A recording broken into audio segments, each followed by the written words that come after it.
did it.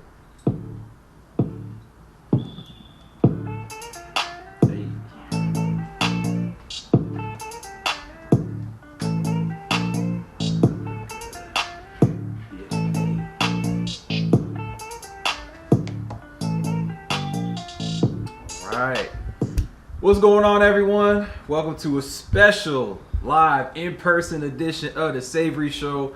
It's your boy and co-host Avery Floyd. It's your boy and co-host Sterling Littlejohn. Yes, sir. We live. As you see, we're real people. Yeah. You know what I'm saying? We're real. You know what I'm saying? We got our boy Mark in the back. What's up, Mark? What's going on? Yes, sir. They're getting some pizza. Yeah. Man, y'all in for a special show, man. The Savery Show. We've been trying to do this for a while now. We finally got together in person in the A. Yep. It was my birthday yesterday, man. Bachelor party weekend. We getting turned up. Mm-hmm. But we want to come through with a very special episode. Nice little quick episode. Because we know, bro, NBA Finals, man. They're live. Okay? Yep. Shit, already, it's 2-0. The Suns are up 2-0. Right. So, we were a little late, you know, with the prediction analysis and all that good stuff. But, bro, I'll start with you. I'm going to kick it to you first, man, if you want to talk about the past few games last night and your outlook on the series. Yep, absolutely. So last night, as you guys know, the Phoenix Suns actually went up 2-0 in the NBA Finals series. They won last night 118-108. Yet again, the Suns' backcourt actually led from the front as they combined for 54 points, with Devin Booker scoring 31, but this time they received a lot more help as well. Despite, you know, Giannis having 42 points and 12 rebounds, the Suns sealed the win behind a playoff franchise record 20 three-pointers, with all their starters finishing in double figures. Also, like I mentioned, you know, Milwaukee, even though, you know, Giannis had 42 points, he didn't really get much help. You know, Drew Holiday and Chris Middleton combined for actually 28 points for the whole entire game. And actually shot 12 of 37 shooting from the field. And personally, in my opinion, that's a huge problem for Milwaukee moving forward. They're going to need production out of both of those guys. They have a prayer of winning this championship. And personally, in my opinion, also when it comes to Phoenix, I personally think, bro, like they did get a lot of help, but I was also like very disappointed in DeAndre Ayton's performance last night. You know, my personal opinion, he can't shoot, you know, 4 for 10 from the field and only have, you know, 10 points. He has to be better than that. You know, like he was in game 1 when he had 22 points and 19 rebounds. You know, they lucked up last night, but he can't keep doing that for the whole entire series because Milwaukee could expose that and actually win the series, in my opinion, if he doesn't step up. But luckily, you know, Mikal Bridges had 27 points, you know, and you know, as well, and he had, you know, 1 steal as well. Jay Crowder had 11 points. As I mentioned, you know, Devin Booker had 31. Chris Paul had 23. Cam Johnson had 8 points as well. So everybody, you know, chipped in. I think it was kind of a big loss. Nobody really talked about it with Torrey Craig getting injured. He's been the main guy actually been guarding Giannis. If you've been watching the first 2 games, he's doing a pretty solid job. You know, obviously it's hard to guard great players, but he does what he can. So I'm anxious to see what's the situation with his knee injury. With that said, I still believe the Suns will win the series. I think they'll probably win the series possibly in 5 or 6. I think they can steal a game in Milwaukee, in my personal opinion. Is it 5 games? 5, maybe 6? 5 or 6. 5 or 6. That's the best I'm giving Milwaukee. I don't think Milwaukee can take this to 7 games and win in Phoenix, in my opinion. That's just me. Yeah. But I strongly believe that Phoenix can beat them in 5 or possibly in 6. I definitely can see. I think Milwaukee will win Game 3, and I can see Phoenix winning Game 4 and closing them out in Game 5. That's great. And I'm going to take it from there on the Milwaukee piece, bro. So it's crazy. It says the Bucks are +4 with Giannis on the court and -27 when he's off. If you guys saw Game 2, he turned up, man. Giannis had 20 points in the third quarter, totaling for 42 points and 12 boards. But they're down 0-2, right? So now the Suns took care of the business. They won their home games, right? Yeah. Cool. Can the Bucks get 2 at home? I'm not so sure about that. So when Sterling says Suns in 5 or 6, I'm gonna go with Suns in 6 personally. I do believe Game 3, like Sterling said, the Bucks will win. They haven't showed us much evidence on how they're gonna do it, but I do have faith coming to that home crowd. The Suns, the role players might not play as well. Giannis, not just Giannis though, y'all. It's the supporting cast because Drew Holiday and Chris Middleton really need to step their games up and support Giannis for this Game 3, pivotal Game 3. So pretty much, I'm looking for the role players to have a better game at home, in front of the home crowd. They're going to be amped up, turned up, ready for the Bucks to get a win. But with that being said, I still think overall the Suns just can't stop really CP3 or Booker. Now, we all talked about Drew Holiday, the defensive stud that he is. Is he going to be able to stick one of them? He can't. You can't put the clamps on anybody, right? And he's not really scoring either. So you're not scoring, and you're not being able to defend well. So with that being said, it's not looking good for the Bucks. But I think, like we said, I think Game 3 is the game to look out for. Maybe Game 4 as well. But I don't see him going down in 5, even though the Suns clearly to me look like the better team overall with the role players, stars, and everything like that. So it'll definitely be interesting to see, man. I think Giannis could do basically what he can. I mean, but it's not enough. The Suns are like, hey, Giannis, you can get yours, man. I mean, we saw obviously Game 1, Giannis dropped 20. He still has that hyperextended knee or whatever they're saying the knee injury is. So he might not even still be 100%, but he's still giving it his all, man. Absolutely. But one more thing too to finish with. So Chris Middleton and Drew Holiday, y'all, like I said. Let me see here. Let me see. My bad. Drew Holiday has not been shooting well. They shot a combined 12 for 37 in the previous game, and obviously that's not going to get the job done. And is anyone else going to step up? I mean, these bench players, the Bobby Portis, is he going to be able to get some run? Jeff Teague, Jeff Teague's still in the league, right? Most of us probably didn't even realize it. Is he going to be able to produce? I'm just saying, man, like, when you look on the Suns with Cameron Payne, it's 2 Cams actually, right? Cameron Johnson and Cameron Payne. Correct. Yeah, so the Cams, shout out to Cams. So they're doing their thing off the bench, but the Bucks, as we said, when Giannis comes out, it's open season. They can't stop a nosebleed right now, bro. So that's where I'm at with it, bro. I think we're pretty much in agreement. He thinks Suns are 5, maybe 6. I'm going to stick with 6. Give the Bucks a little bit more respect, just a little bit. But, bro, I think we should transition and go into, when we think about this finals, right? You think about CP3, think about Giannis, right? We've been hearing all the analysts, different shows talk about, CP3 getting his first ring, cement his legacy. Or if Giannis is able to get his first ring, what does that mean for his legacy? Being a back-to-back MVP the previous 2 years, okay? All-team defense, defensive player of the year. I want to check with you, bro. What do you think as far as, does this chip mean more to Chris Paul or should it mean more to Giannis as far as we look at both of their legacies when they hang it up? Yeah, just real quick. So before we get back to that, I just saw something. Did you realize Pat Connaughton had more points than Chris Middleton last night? Oh, really? He had 14 and Chris Middleton had 11. That is a problem. I'm sorry to point that out. That is a serious problem. You can't shoot at 11. That's not going to help. But back, you said so pretty much whose legacy is more important right now currently? Who will be affected more by winning the chip? What is it? Who's it mean more absolutely. Chris Paul right now. Gotcha. And I think more so because of his age. Chris Paul is 36. He's not getting younger. Giannis is, I believe, 26 or 27. So he still has time left in his career. Yeah. To me, personally, I have Chris Paul in my top 5 as point guards of all time.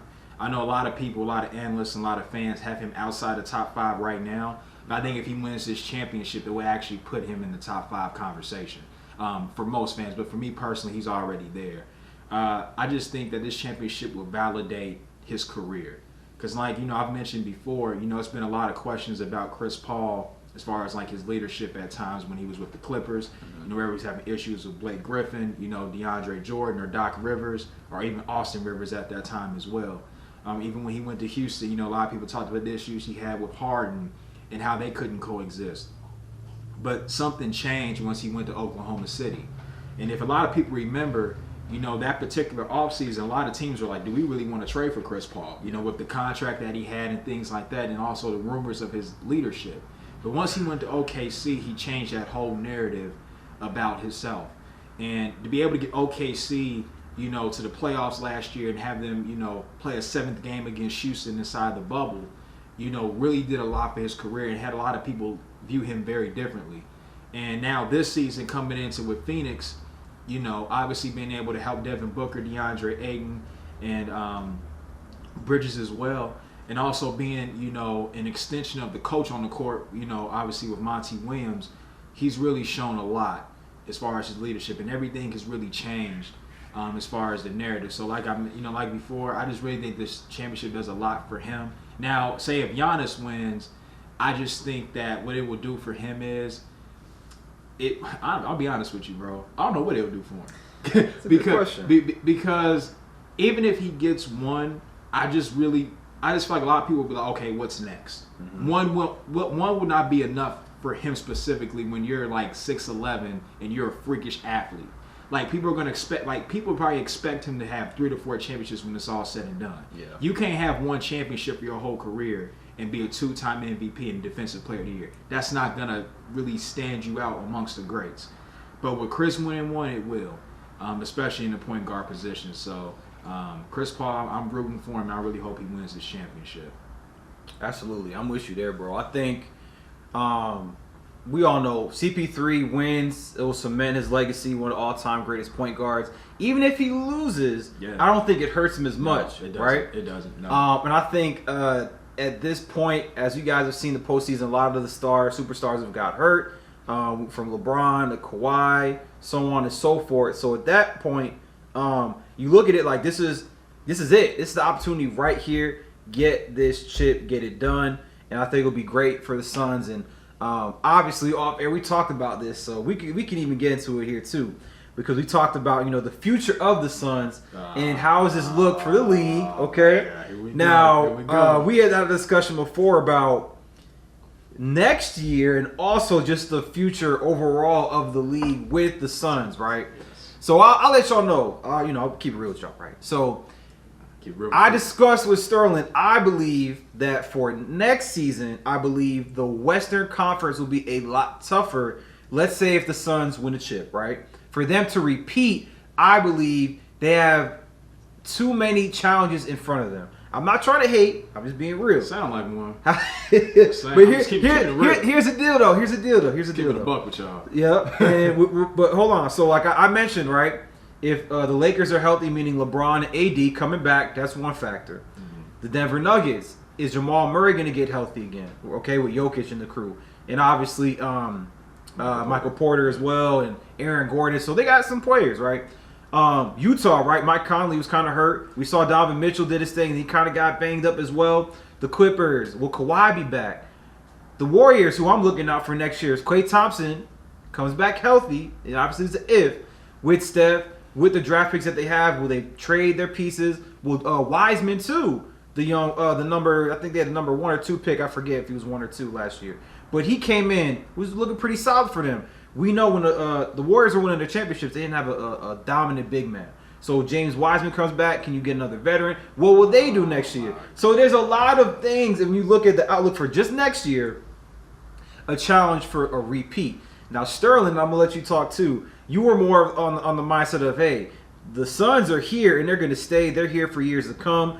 And I'll let you explain too, why you feel that way. No.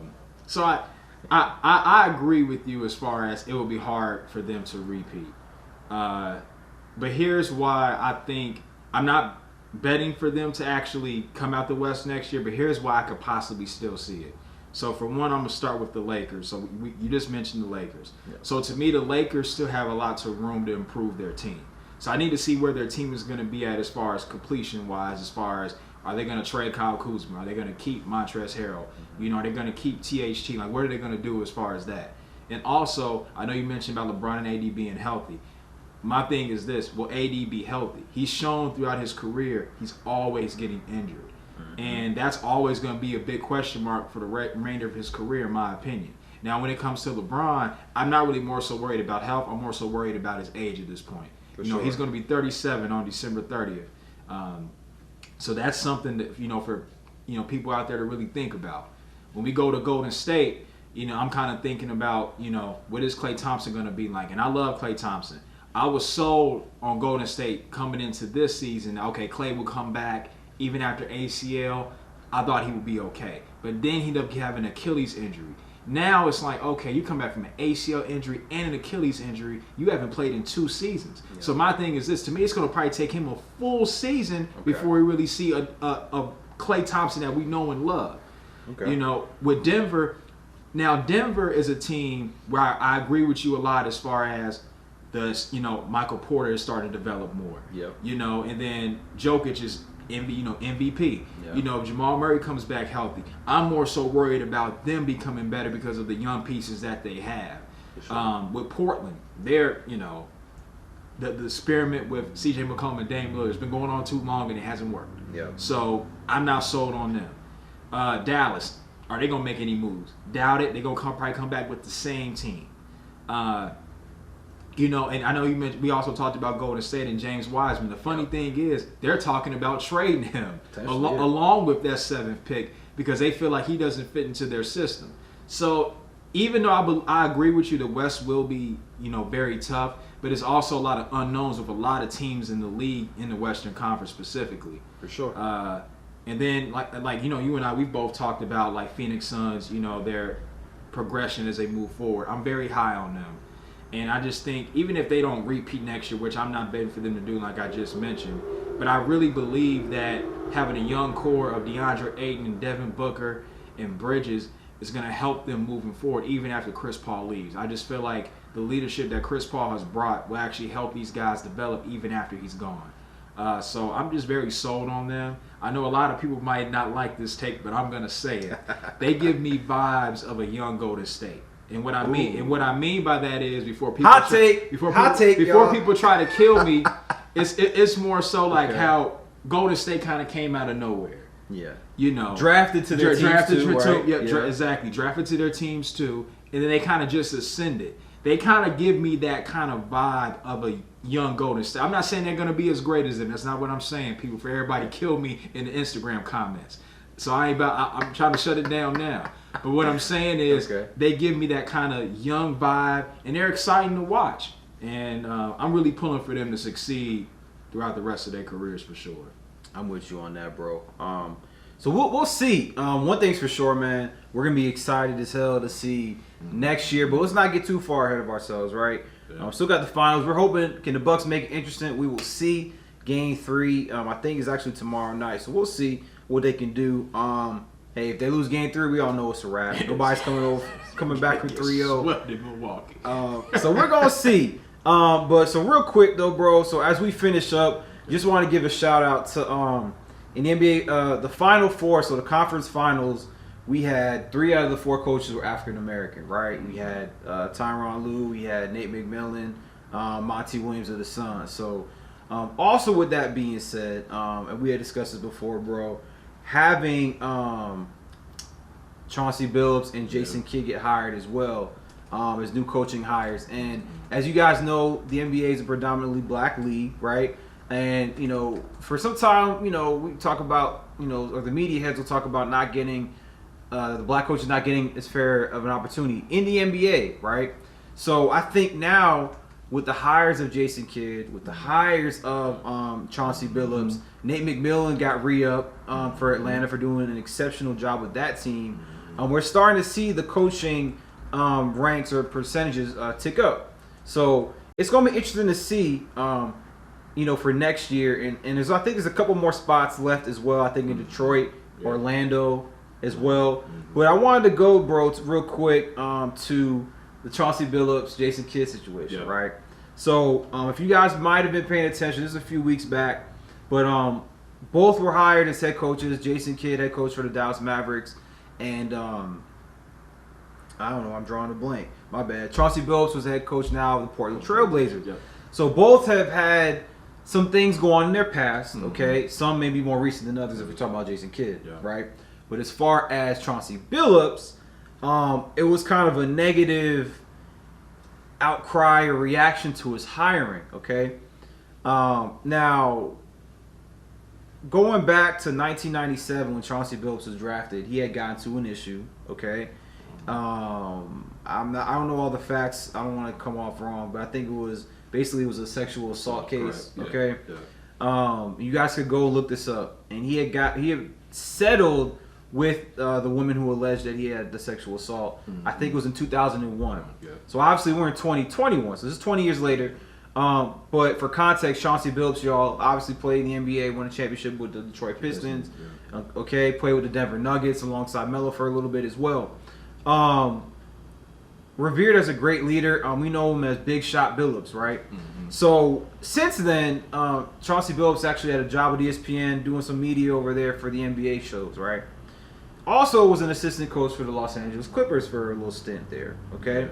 What I'm getting at is that in these other roles that he had, this case that was settled in 01 wasn't brought up for these other positions when he was hired, okay? When he was, winning the championship with the Pistons, playing well with the Nuggets, no one was continuing to bring up this information, okay? Yeah. When he was hired as head coach a few weeks ago, then all of a sudden it gets brought back in the limelight. Now, we had discussed, obviously, Jason Kidd's situation is a lot different. Yeah. However, when it comes to Chauncey Billups, I think that it was wrong for some of the outcry, some of the people really want him to answer to what had happened in 01. And the reason being is if he's had all these other opportunities, this did not keep him out the league as a player, as an assistant coach. ESPN, right, the media giant, the worldwide leader of sports, they hired him as well, knowing his past. So it just bothers me, having a first-time head coach getting this role. Yeah. Yes, he's a black man, obviously, and coming through this scrutiny from when it's the time he should be celebrating, with his wife and his daughters. And one of the first questions he got asked was about the case. He knew it, right? The management of the Portland Trail Blazers, they handled it in the beginning, but the media kept trying to ask away to a point where GM had to be like, okay, look, we answered it, we're moving on. Yeah. So, bro, I just want to get your perspective on that, on this controversy with Chauncey Billups, and if you want to go in about Jason Kidd, you can as well. Yeah. So before I get to Chauncey, I just want to give a shout out to Dallas Mavericks assistant coach Jamal Mosley, who's actually the front runner to be a head coach for Orlando Magic, and also Wes Unseld Jr. Is also a front runner for the Washington Wizards job as well. So that's two, black head coaches that we're hoping get an opportunity to coach, be a head coach, from the NBA. But in regards to Chauncey, you pretty much, said, a lot of stuff that I agree with as far as, this wasn't brought up, obviously when he played, Detroit Pistons winning the championship, like you mentioned. It wasn't brought up when he got hired with ESPN. It wasn't brought up, actually, even when he almost took the GM job with the Cleveland Cavaliers in the 2017 offseason. Nobody mentioned the word then as well. But obviously when, he gets a head coaching job, it gets brought up about his past. And also, like you kind of mentioned, he wasn't, charged with anything. So for people to bring this up now about Chauncey, and he said it actually, within his press conference, he pretty much said, I've grown as a man, since that incident. He said, I try to move on with my life, just be a better father and be a better husband and things like that. So, he talked about, the trials and tribulations that he went through as well, and the man that he is today. And I just don't think that it's fair for, the media or fans out there to bring that up about him. In regards to, Jason Kidd, Jason Kidd, for a lot of people who are criticizing him, Jason Kidd, obviously, he had, an assault case with his ex-wife. He was charged. But with that, he had two head coaching stints with, obviously the Brooklyn Nets when he was coaching, Paul Pierce, Kevin Garnett, Joe Johnson, Darren Williams. Then he went to Milwaukee to coach a young Giannis. It actually helped him develop to the player he is today. And then all this came about his past when he tried to get the Lakers job, last offseason, not last, but 2019 offseason, before the Lakers hired Frank Vogel. And it was reports out there that the reason why the Lakers hired Frank Vogel is because they felt pressure from the media and within fans that they didn't want them to hire Jason Kidd. So they just said, we'll give you an assistant coaching job. Since then, obviously, he's now going to be the head coach for the Dallas Mavericks. And a lot of people are pushing back there. My whole thing is this man helped win Dallas Mavericks a championship in 2011 to beat the Miami Heat. And, Jason Kidd is one of the greatest point guards of all time. Obviously, what he did with his wife, we can't excuse that. His ex-wife, we can't excuse that. But what has been shown is that, he's grown as a person since then. And, obviously, he had a DUI in 2013, but outside of that, hasn't really been too many stories about Jason Kidd since then. So my thing is this, everybody, deserves a second chance at life and be able to improve themselves and get better. And I believe that's what Jason Kidd has done. And for people to make a big deal about a guy who's had 2 head coaching stints before is just ridiculous to me. And, something, obviously, needs to change. I wish that more, media members would speak up. I know Stephen A. always does, but I just wish there would be more African American, media personnel speak up about this and stand up for these coaches, And also, in my opinion as well, I think another thing that's a big issue for me personally is that there are not a lot of black executives within the NBA organizations. And, now we're starting to get more black head coaches now, but that's because there's been a lot of, people talking about it like Stephen A. Smith, like, hey, we need more black head coaches. And I feel like that's the reason why it's coming about now. But personally to me, I just feel like there needs to be more black executives so they can hire more black head coaches. For example, Elton Brand being a vice president for Philadelphia 76ers and hiring Doc Rivers. We need stuff like that. Or like how you mentioned before, James Jones being the GM for the Phoenix Suns, hiring Monty Williams. We need more African Americans in power within the NBA to make decisions to help to get these black head coaches fired. And to me, it's just that simple. And honestly, within the media and also the players within the NBA too, they need to speak up more so this can happen. Because like we all know, it's about 70 to 75% African American players in the NBA. They need to speak out more to get these African American head coaches jobs and executive head coaching jobs. Sure. And hopefully one day ownership as well. Outside of Michael Jordan, that's only one black person. Yeah. So you talk about 30 teams, it's only one black owner. That's a problem in itself as well. Absolutely. And you think you said that great, bro. And it starts from the top, right? Like the coaches are great, but like you said, the ownership. That's in every sports league, every major sports league. We don't have black owners, man. So I think getting a better trend. I mean, there's a lot of whether celebrities, former players, or they can go into different management groups. I know we think of Magic Johnson, who owns the Los Angeles Dodgers with a management group. So we got people, former players, celebrities who could maybe want to get in there. Diddy, Jay-Z. I know they talked about before Diddy and like Steph Curry want to get in the Carolina Panthers and things like that. So you never know what they're gonna do. They could put their money together, get an investment group, and maybe we'll see it happen. We all know maybe when LeBron's done, he talked about wanting to be an owner for a team as well. Maybe. Be like like Mike, again, right, doing all that stuff. Trying to be like MJ, trying to never Space Jam. Yeah, but yeah, man. So we're gonna see, man. I think just in general, like we're just looking forward to the way the league is projecting for the years to come. A lot of young talent. Obviously, LeBron's still there, still pushing. He'll probably go another couple years. We'll see. But you can kind of see a little passing or changing of the guard. And I don't mean just by one player. It's like a collection of these young stars, right? Yeah. You have, Tatum, you have Booker, you have Mitchell, you have Luka, right? You have Trae Young. So a lot of these young brothers now are going to be fighting for chips every year. And it might not be dynasties like we've been seeing, right? We saw with the obviously Bulls, Lakers, a little bit of the Heat and things like that. It might not be that. It might be some of the younger talent. Okay, 1 year, this guy gets it. Another year, this guy gets it. But I can't finish without talking about your Nets too. Definitely want to get into your Nets. Hold on, talk about your Miami Heat. Hey, man. Don't try to throw shade at my team. Your team got swept. I'm just saying, man. We forgot to bring up the Nets. That's just they're the team that we got to look. I did not mention the Nets when I talk about the teams that the Suns have to go against. But that's because they're in the Eastern Conference. Exactly. But another what if healthy team, your Nets, if they're healthy, they should run through the league, right? Absolutely. On paper. Absolutely. We shall see. But shout out to the Nets, man. We should be shout out to the Nets. You're saying that to diss them. You were happy that they lost. No, I wasn't happy at all. all. Oh no, you were extremely excited. I could feel it. I really wasn't. I could feel it. I was out of town and I could feel it. I could just feel the hatred just coming all about. So I don't know what you talking about. You was hating. I think when the Nets lost, I didn't want to hit you up right away because I knew you were gonna be feeling the type. I knew you was gonna be salty. Look, man. I knew you was gonna be salty. Hey, man, look. all I know is injuries happened, and that's why the Nets are not in the NBA Finals.